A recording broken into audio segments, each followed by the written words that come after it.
What if the biggest threat to your finances isn't how much money you make, but how easy we've made it to spend? Think about it. A generation ago, buying something usually meant reaching into your wallet, pulling out cash, or writing a check. You could physically see the money leaving your hands. And if you used a checking account, you might have carried a checkbook and a register where you wrote down every transaction, added everything up, and figured out exactly how much money you had left. That process had a name: balancing the checkbook.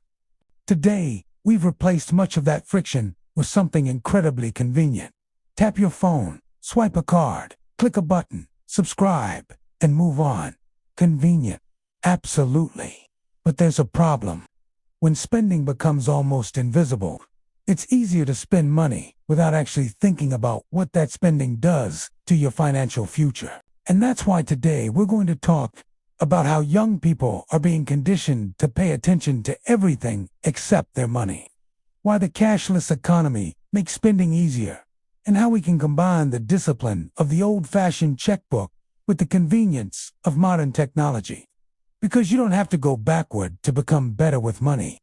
You just need to bring the awareness of the past into the technology of today. Not too many years ago, managing your money required more participation.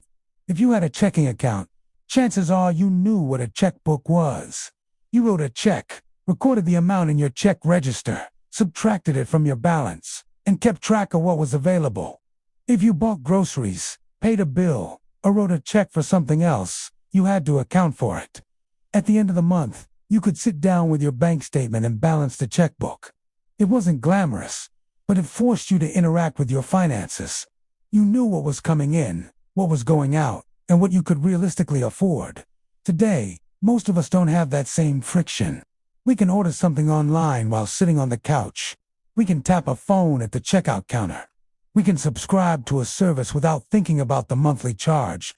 We can split a purchase into payments and make a large expense feel smaller. None of these technologies are automatically bad. In fact, they're incredibly convenient.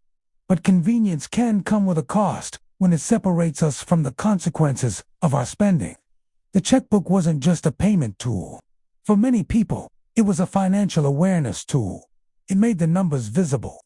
And sometimes, seeing the numbers is exactly what we need to make better decisions. Now let's talk about the cashless society.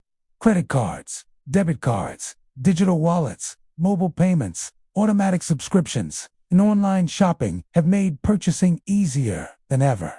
And from a consumer perspective, that's fantastic. You don't need to carry cash. You don't need to write checks. You can pay for something in seconds. But there's another side to that convenience. The easier it becomes to spend, the less attention we may pay to the actual financial impact of each transaction. And this isn't necessarily an accident. Businesses and creditors have enormous incentives to make purchasing frictionless. The more convenient the checkout process becomes, the easier it is for consumers to complete purchases. Think about how different it feels to hand someone a $100 bill compared with tapping a card for $100. The amount is identical, but psychologically, the experience can feel completely different. With credit, there's another layer. You're not necessarily spending money that has already left your bank account. You're accessing purchasing power today and agreeing to deal with the financial consequences later. That can be useful when managed responsibly, but dangerous when it becomes disconnected from your actual cash flow. Young people are growing up in an environment where advertising is everywhere, purchasing is instant, and financial transactions happen largely behind screens. The answer isn't to tell them to stop using technology. The answer is to teach them how to use technology without losing financial awareness. Look at what young people are constantly encouraged to pay attention to. Social media notifications, views, likes, followers, new products, new clothes, new cars, new experiences. Buy now, upgrade now, subscribe now. And somewhere in all of that noise, personal finance can become something we tell ourselves we'll worry about later. That's the dangerous part. Financial problems often don't begin with one massive purchase. They can begin with dozens of tiny decisions that don't feel significant individually. A streaming subscription here, a food delivery order there, a few impulse purchases online. A credit card purchase that gets carried to the next month. A buy now, pay later payment. It seems manageable. Then another one, and another. Suddenly, the money coming in has already been assigned before you even receive it. This is where we need to bring back something the checkbook generation understood. You need to know what your money is doing. You need to know what has already been committed, what bills are coming, what debts need attention, and most importantly, what you can actually afford to spend.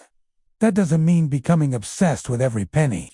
It means creating enough awareness that your spending decisions happen intentionally instead of automatically. The goal isn't to eliminate convenience. It's to eliminate financial blindness. Technology should help us understand our money, not help us ignore it. So what if we combine the best parts of the old financial system with the best parts of the new one? That's exactly the direction we should be moving. We don't need everyone to start carrying checkbooks again. We have smartphones, banking apps, financial tools, and automation that can do calculations far faster than we ever could manually. But we can still preserve the mindset behind balancing a checkbook. That's where tools like PaycheckPlanner.ai can help. Instead of forcing you to manually calculate every transaction with a calculator and a paper register, the app can help organize your financial picture and provide a safe-to-spend section. The idea is simple. Don't just look at your account balance and assume that's how much money you can spend. Your bank balance might include money that's already needed for upcoming bills, debt payments, savings goals, or other commitments. The number that matters is the amount you can actually spend while still staying on track.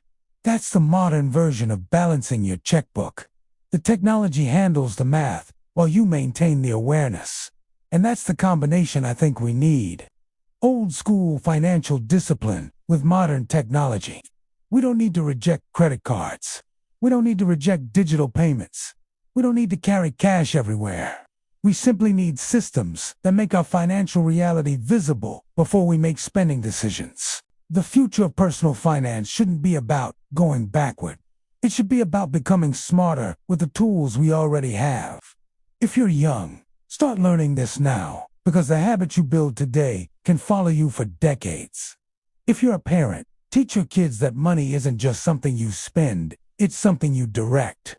And if you've already made financial mistakes, don't let that convince you that you're bad with money. Start paying attention again. Know your income. Know your bills. Know your debt. Know your upcoming expenses. Know what you're saving. And most importantly, know what you can safely spend. That's the principle behind the old checkbook. Don't spend money you don't actually have available. Today, technology can make that process much easier.